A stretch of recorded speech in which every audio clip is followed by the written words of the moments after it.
Hey, you guys, welcome back. It is the Dani Dots Podcast. We are into day 15 of the 75 hard, so that is a healthy 60 days to go, 60. I've just come out of a meeting with someone really high up at work, and he was like, "What are you doing?" I know, I'm starting to say the same thing. No, honestly, we were talking about it this morning at the gym, so we've got 60 days to go, otherwise known as 2 months. I am really proud of myself so far. I'm not going to lie. It's been the weirdest 15 days. And that kind of leads into why I decided to do a podcast about routines, because I think because we're coming to the end of March, we'll need a bit of a refresher in the whole, why routines are successful, why we should implement them, a couple of ideas as to what I'm doing myself, as to how I get things done. I honestly could not see my life any other way than having routines, especially because I work from home. It's one of those things where I have to concentrate, ideally, from a 9-to-5 perspective, and realize that I do have a day job. But these routines, either side of my job, make sure that I tick off all the boxes and I make sure that I complete things that don't trickle into the weekend. If it's one thing that I'm really good at, it's making sure that Monday to Friday, my routines keep the upkeep of the house, so that on the weekends I can just sort of blob and have rot days and not get off the couch or whatever, which I will reiterate hasn't happened since I started this 75 hard, just because 2 workouts a day, my little body is shaking, but in a good way. So I think I might kick this off with a bit of an understanding as to the whole point about habits versus routines and why there's such a big difference, okay? So habits are things that you do automatically. They are like checking your email first thing in the morning, putting your keys in a specific spot when you get home, just things that it's hard. Yeah, it's kind of difficult to break down more than that. Those 2 ways are kind of the major be-all and end-all things that you would do as a habit. A routine is a collection of habits or actions that you do on a regular basis to bring order to your day.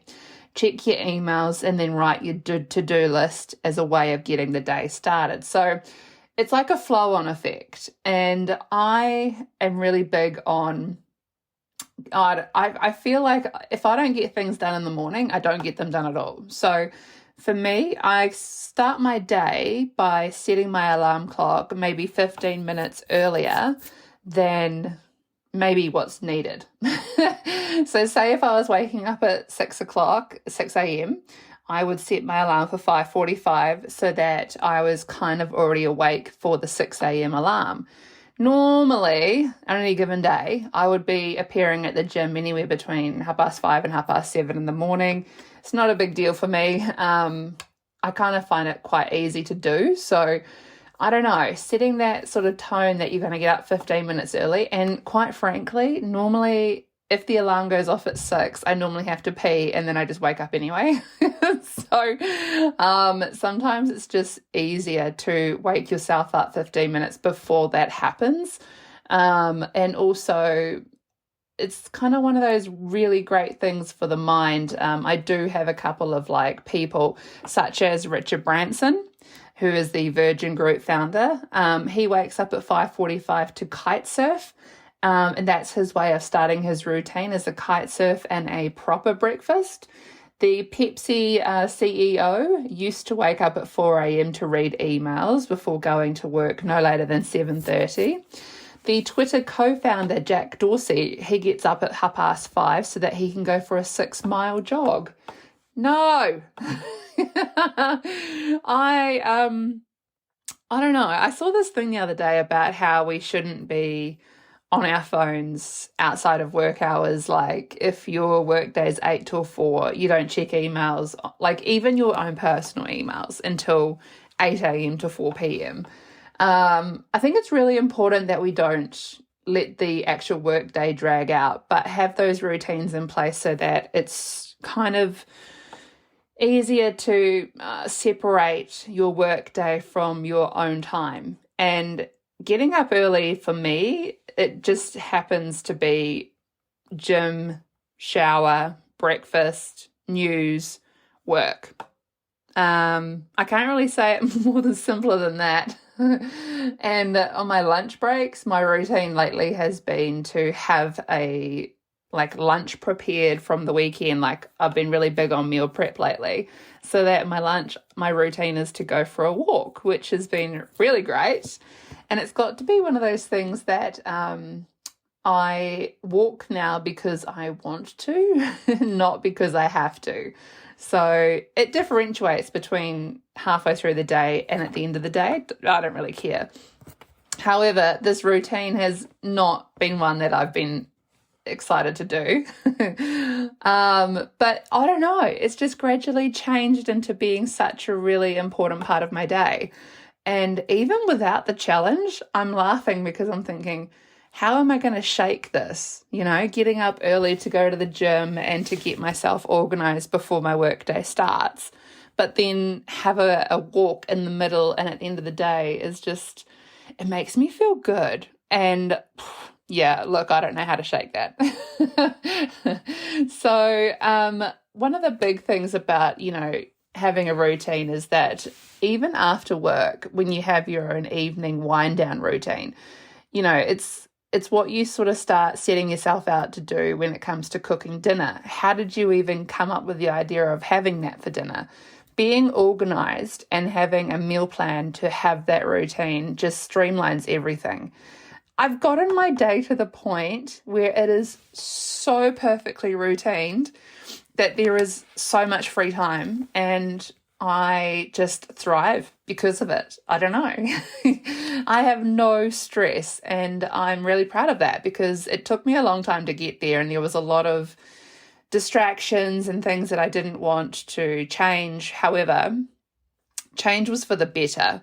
And then the flow-on effect of having a really great Monday to Friday, 9 to 5, was that the weekend had these really great slow routines. And when I say that, nothing makes me happier than waking up naturally on a Saturday or a Sunday, getting up, and I've been having the most delicious breakfasts. I can't even deal. And just, watching a bit of TV, catching up on some Netflix, going to the gym in my own time. That's been my really favorite thing at the moment. Coming home, I don't know, doing some gardening, getting some washing done. I have thoroughly enjoyed lately changing over my wardrobe from summer to winter. I don't know if everyone else does this, but I love changing it up. And I'm kind of weirdly going through this phase at the moment where I have been throwing out, I'm going to say it, but don't judge me, fat clothes. That pair of track pants from last winter where you were just like, oh, I'll hang on to them. There's still a bit more warmth in them. No. I don't know what the lifespan is on a pair of track pants, but I don't think they're supposed to go from, one season of a winter to the other season winter. Get rid of them. But yeah, that's not to say that there's been a great weight change. However, I have dropped sizes. So for me, I don't know, having this refresher of my wardrobe was such a good reprieve because I saw what I had and I don't really need anything new, but I got rid of a lot of things. But also I sort of had these track pants and jumpers and hoodies. This is not a word of a lie. My brother's room at this house, because he built this house, is his wardrobe is my wardrobe. But specifically it's my winter wardrobe. So I threw everything out onto his bed, and he doesn't live here. He lives in Queenstown, so it was fine. And I went through all of my hoodies, and I don't know, for about a year and a half there, a lot of the hoods did not fit. So it was really lovely to make a pile of ones that now are too big, are faded, and ones that could just go to the Salvation Army for somebody else's winter, because for whatever reason, I'm not vibing them and I don't need to wear them anymore. I don't reach for them. That's more or less what's happening. So that was part of the past couple of weekends. Was my routine was super slow to get, all things in order, but also to change over from summer to winter. I love that. And then obviously a bit of a walk around, a couple of, odd jobs in Queenstown here or there. But I always went over with a list, and that list was really important so that I could tick boxes and make sure I didn't come back and it wasn't a wasted trip. It's 30 minutes down the road to Queenstown to get a few tidbits. You don't want to come home without things you need, especially when it comes to my all-important meal plan, which I'm very excited about lately. But again, on Sunday, meal prepping and being in that sort of mindset to prepare your week's worth of food ahead. Sunday just gone, I didn't actually get to do a lot of my normal routine. I had to go and catch up with a friend who was out here from London, which was super exciting. So there was a production. I think it's actually this week as well. I was one of the lucky ones that got to go before it really kicked off at the Clyde Theatre Group. The production's actually to do with insurance fraud, which my blood pressure rose. Like, it was hectic. I don't know about you guys, but when you say like a mother stressed because they're committing insurance fraud, like there's just little risks and things that you see about their personality. And I was watching her and I'm thinking, oh my gosh, I just can't. I lost concentration because I was just like, someone needs to catch this woman because it's freaking me out. Anyway, it was a really great theatre production, and I 100% recommend it. You should go and see it if you're bored. I do believe that they are doing the production Wednesday, Thursday, Friday. Not sure about this long weekend. We do have Otago public holiday on the Monday, which I'm very excited about. But yeah, it was really great catching up with a friend. However, a few things went out the window because we got to stick behind and hang out with the actors and everything else. It was really cool. But I did get home at 10 o'clock. So lots of things went out the window. And I'm not even going to lie, on Saturday, I woke up to a Instagram story of my favourite person on the planet, Aquaman, Jason Momoa. He was at the Fork and Tap in Arrowtown and he was pouring pints. And so many people tagged me in it and sent it to me, and I had Do Not Disturb on my phone, so I didn't wake up in time. I was so mad. So I decided on Saturday to go to Queenstown and break the routine and go and find him. And that's where it all came out that I actually had ordered an order from Shein. Yes, I'm still sort of dabbling in the old Shein. And it turned up, but this whole package was one size down from what I normally order. And my mental thought around it was, doesn't matter. If anything, eventually I will fit into this stuff. Even if it's not now, it might be soon. And I unpacked it and I was just looking at it like, holy shit, even though it's smaller, like sizing, there's no way. And then all of a sudden the dress stood up and I was standing there and I was thinking, oh my God. I went out to the kitchen and I showed my mum and I was just standing there in utter disbelief.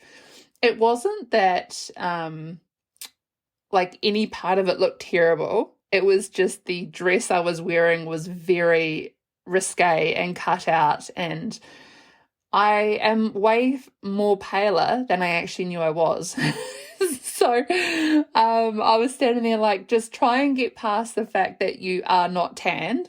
And kind of try and envision the fact that I'm actually in the next size down outfit and it fits. And I was just so proud of myself. I mean, not only have I just had surgery on my knee and we are 12 days post that, I've kept up with everything. I have continued my meal plan, been super physical still, no rest for the wicked. And here I am wearing this dress that I'm about to go to Queenstown and go and find Jason Momoa.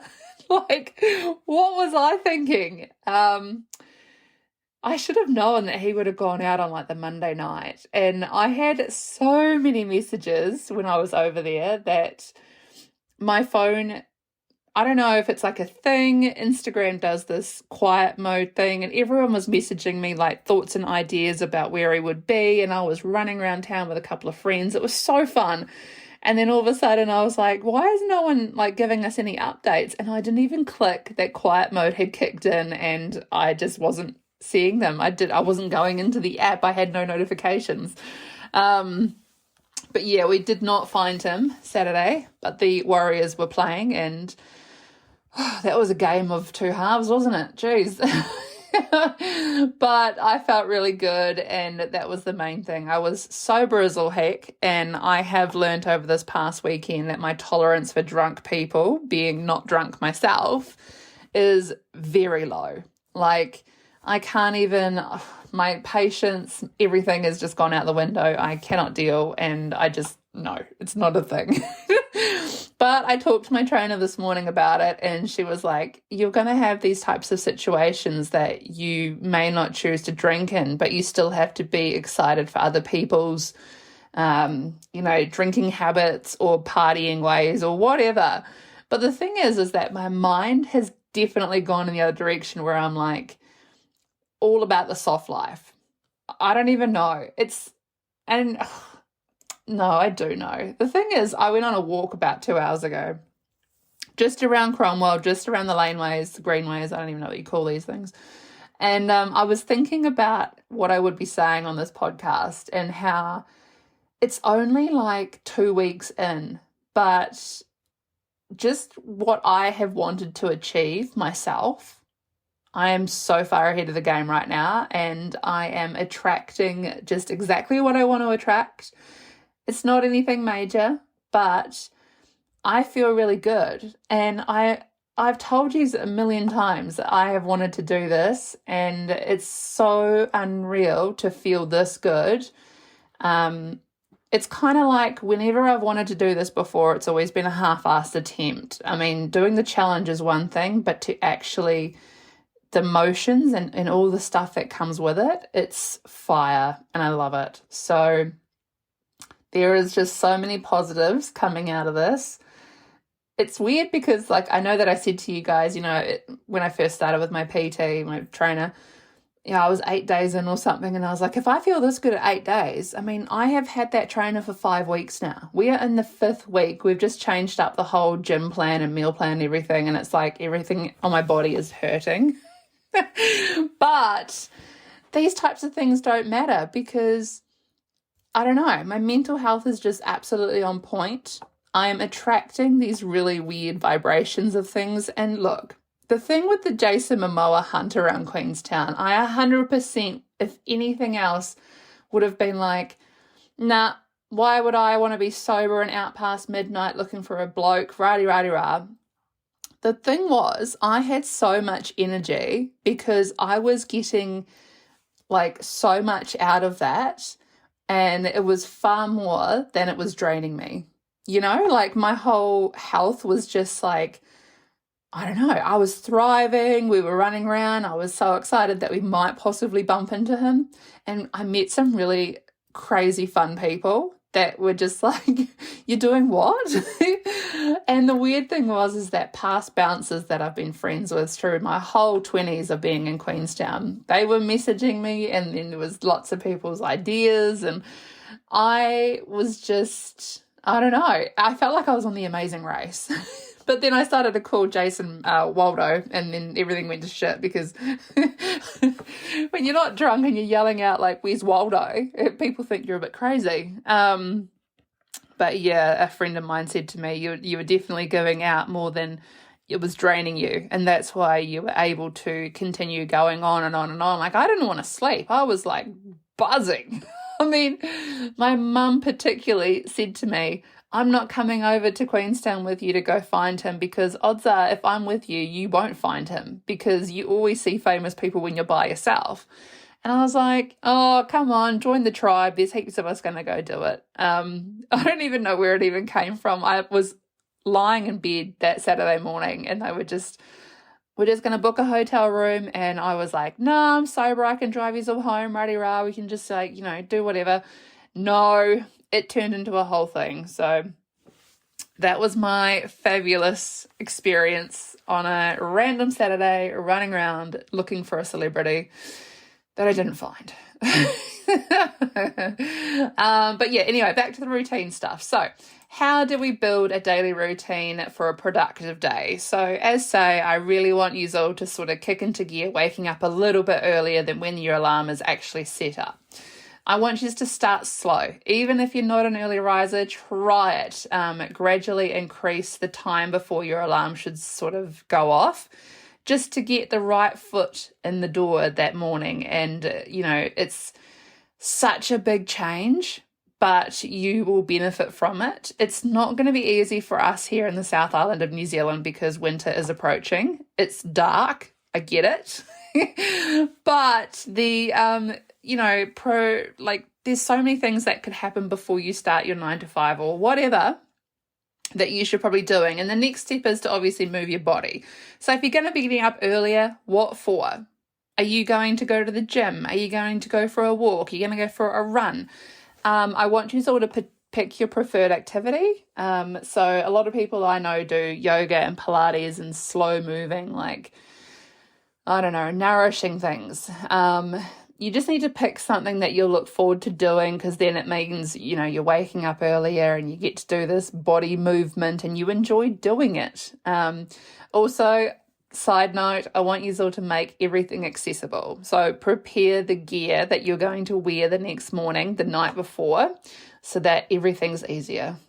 There is nothing worse than feeling like you can't find your favorite gym tights, you can't find your runners, you're up early, what a waste of time. I'm not really that big on the next step, which is encouraging yourself with affirmations. That's something that I'm encouraging myself to do right now, only because, self-love and me, it's like chalk and cheese. I'm not a very romantic person, and I'm still in that, I don't look at myself and think, I don't think terrible things about myself.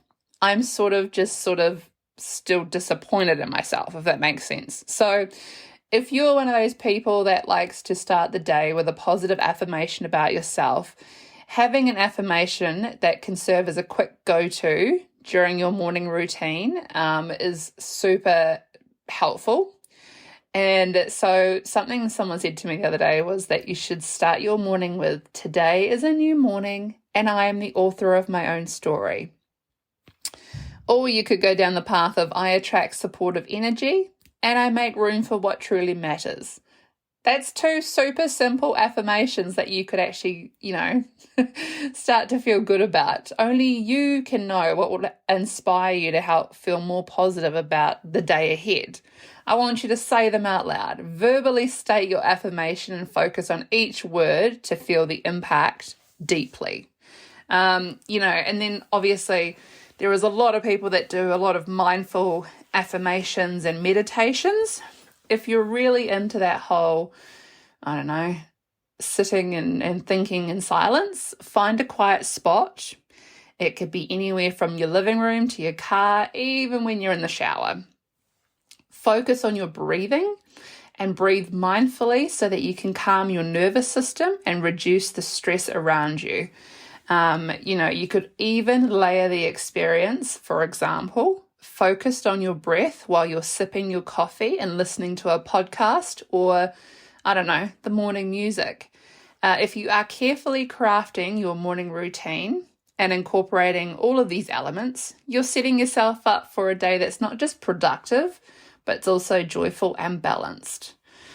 I don't know. I've been doing these for a long, long time. I'm not really that big on, I sort of definitely get up a little bit earlier. Yes. Do the gym thing. Yes. I have been doing facial gua sha massage and lymphatic nervous system massage. Maybe I could be standing there nude in the bathroom looking at the mirror saying nice things about my body. I don't know. I personally don't think I'm there just yet, but we have 60 days to get that right. Not even get that right, just even start. I don't know. It's the whole thing. So when it comes to your workday routine, how to set yourself up for success with your helpful habits, I want everyone to respect your own energy cycle. Your body operates on a cycle called an ultradian rhythm, which typically lasts for 90 to 120 minutes. And during each cycle, you move from a state of high energy to a state of low energy. You need to understand your energy cycle so you can help schedule your day. So you need to track your energy level. So you use like an activity log to identify when during the day you feel most alert, which is for me is between 9 and 11, and then plan accordingly. So I know when I start work at 9, I'm fully fresh. I'm, probably still on the pre-workout. But I know that anything after 3 p.m. is just not going to happen. And that's, I don't know. It's not because you get the whole like afternoon brain slump or whatever. For me, I just know that I start to run on like, when is it time to log off kind of mode. It's easy enough to fall into that trap. So if you start to plan accordingly and you schedule your demanding or creative tasks during your peak energy time, that's a routine. It means that your demanding tasks during your low energy periods just don't turn up on the next day, which I hate stuff that rolls over into the next work day because you had a slump. It's just not my vibe. You can take some short, frequent breaks. This is a big routine to stretch and move. There is a weird technique called the Pomodoro technique. So you'll work in bursts of 25 minutes and then a 5-minute break. That was something that they taught me with my knee injury. I don't know. I sort of fell off the wagon there for a little bit. And I do have a magic carpet under my stand-up desk that I'm meant to be getting my steps up on.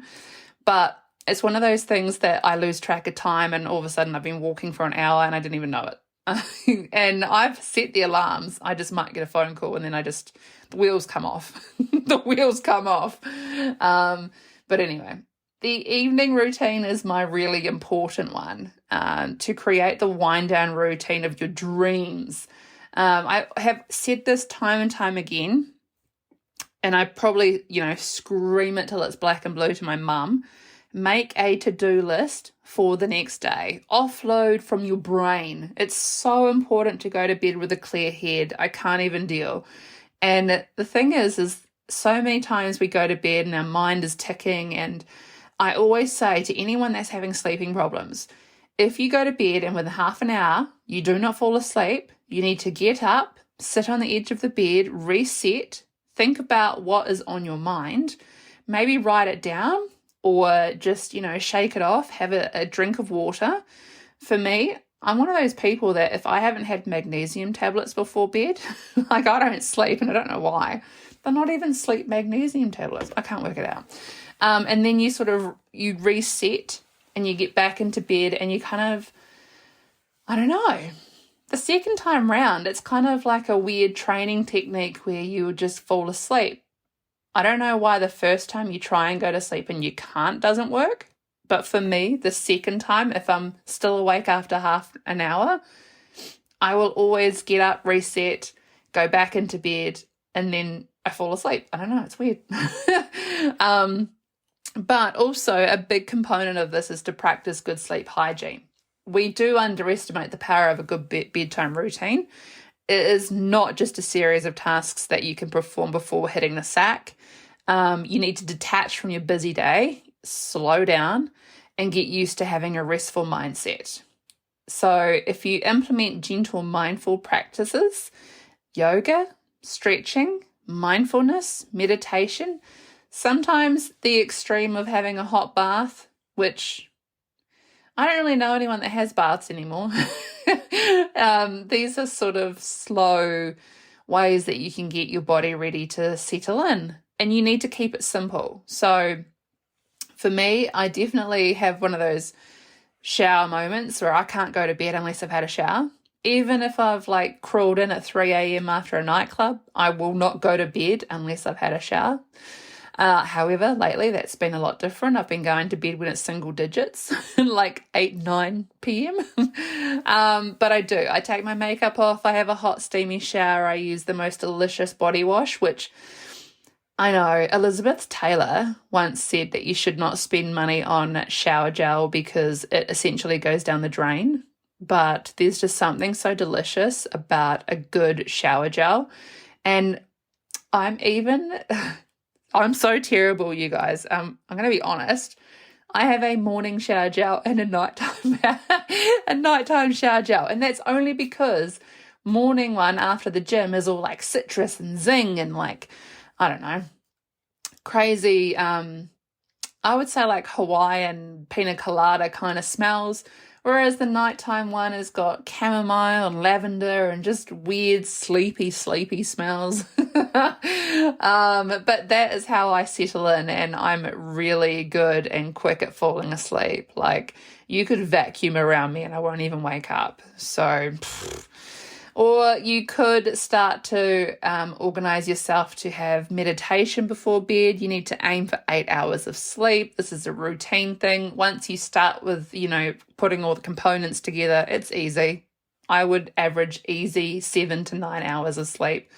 But then again, I'm not aimlessly scrolling on my phone, and I do have Do Not Disturb, which the other day caught my friend off guard. He was like, "Why are you still awake?" I was like, I don't even know.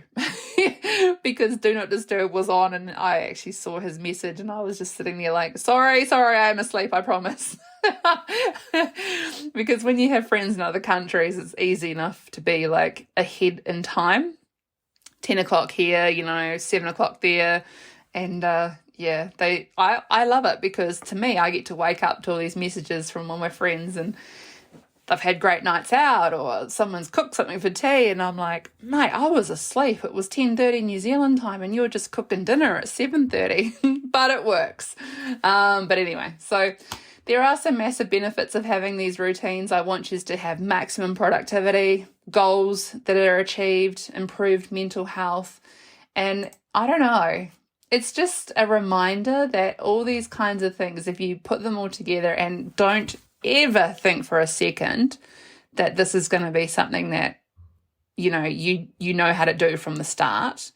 There has been so much trial and error for myself, and I've changed my role working from home several times.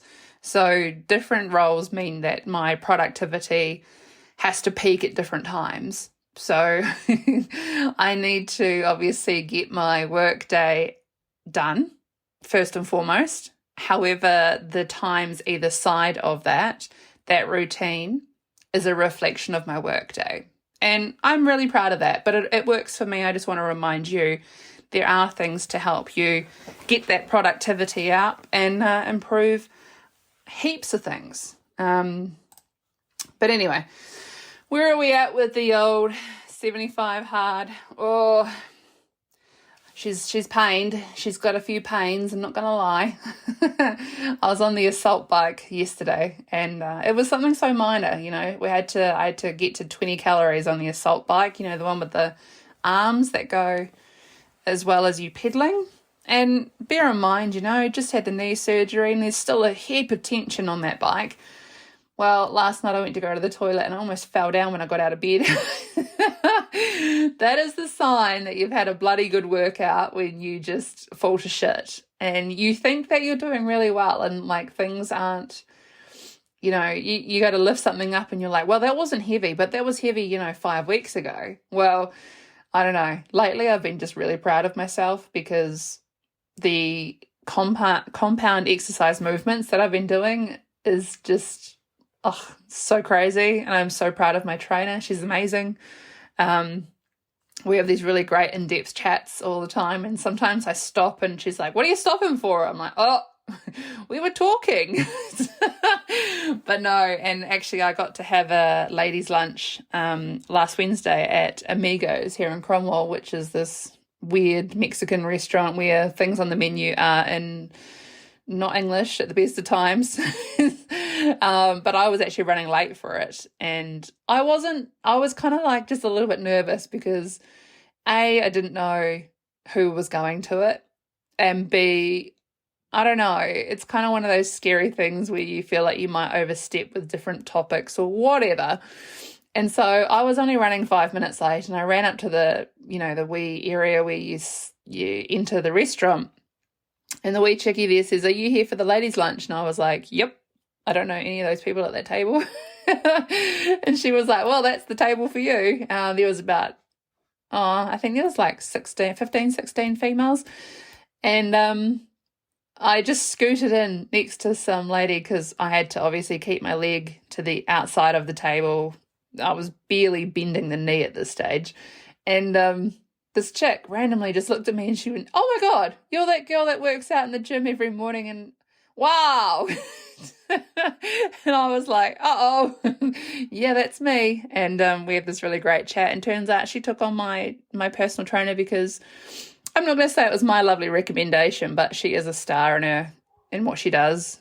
She's got her art down to a perfection when it comes to this kind of stuff. And I was really happy to see that she took her on board because, you know, it's easy enough as a female to follow apps, and we're sort of really forward thinking when it comes to gym and health and wellness and, you know, what we can do. And I would say females necessarily aren't shy when it comes to working out. We just hit plateaus. You know, it's easy enough for a bloke to pump iron and, I don't know, this, that, and the other. But to see her say to me, like, wow, I see what you do in the gym with her at the trainer, and I just want you to know that I'm just, and I said, you know what? The weird thing was that I was watching somebody else work out with her, and I thought, wow, I want to be a part of that. And then she said it about me. I was like, yes, the flow-on effect is phenomenal. So really proud to see that is, you know, what's happening, and such massive support for what she's doing. But yeah, talking to all these females about the podcast and my surgery and, you know, all the stuff I told you about last episode. And it was really nice to walk away from it and just be like, that was 15 people that I didn't know before that I'm really like thankful for the opportunity to have a lunch with and tell my story. And it was funny because we were talking about, you know, what we do for jobs and everything. I was like, how much time have you got?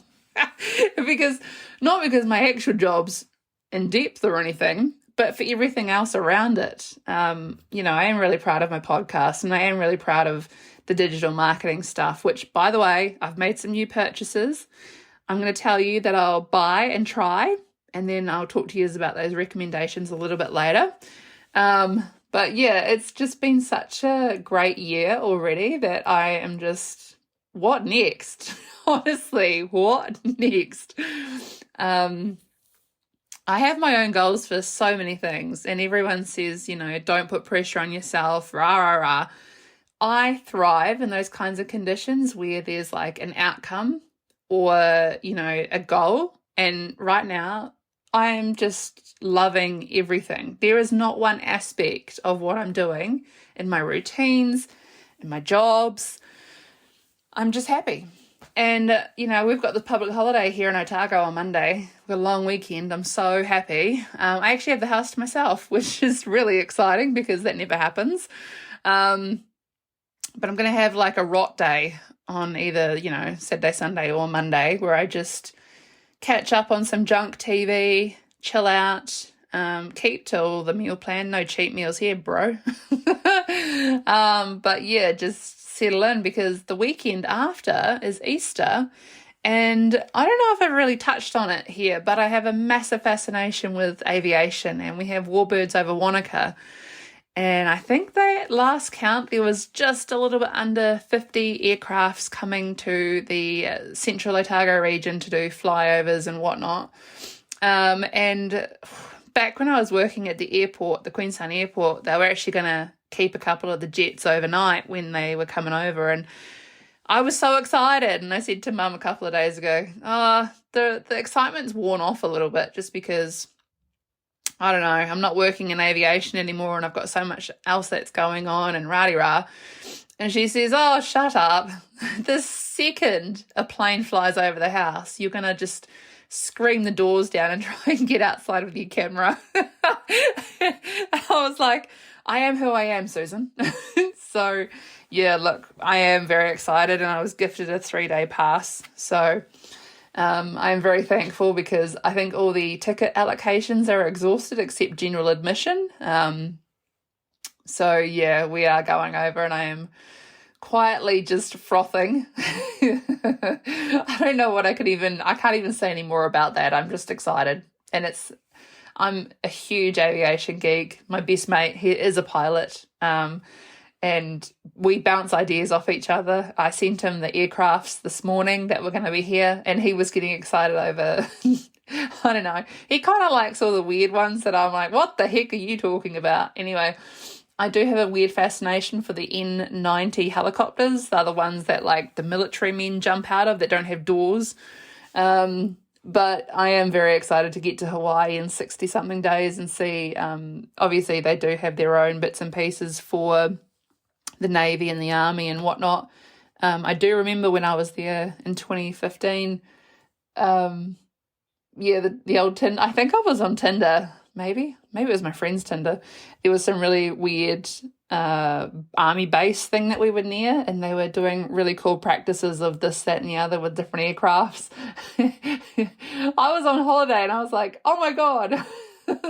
So I will quietly just get back to that. We are hiring a vehicle to do a lap around the island and go see the pipeline and the pineapple fields and all that cool stuff. So if I do end up on a base with all these men,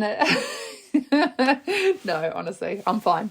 But anyway, yeah, I think I will wrap this up here. It's been a treat. I do hope you all take something away from my ideas when it comes to routines.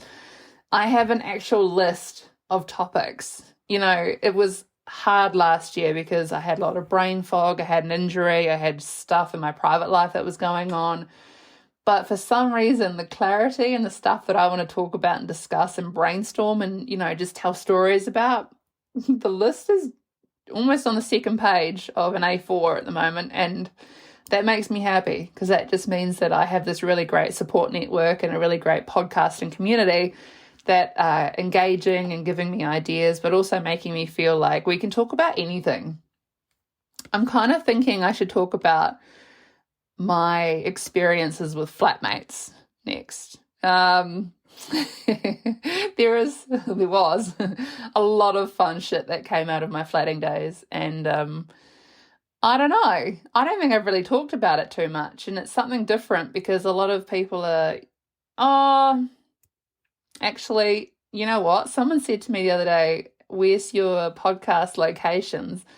And I actually forgot to write this down, but can the listener from Spain reach out? Because whoever that is has been consistently listening. I want to know who that is because that's amazing. And I am very thrilled to see whenever that listener pops up on the locations map. I'm like, yes, who are you?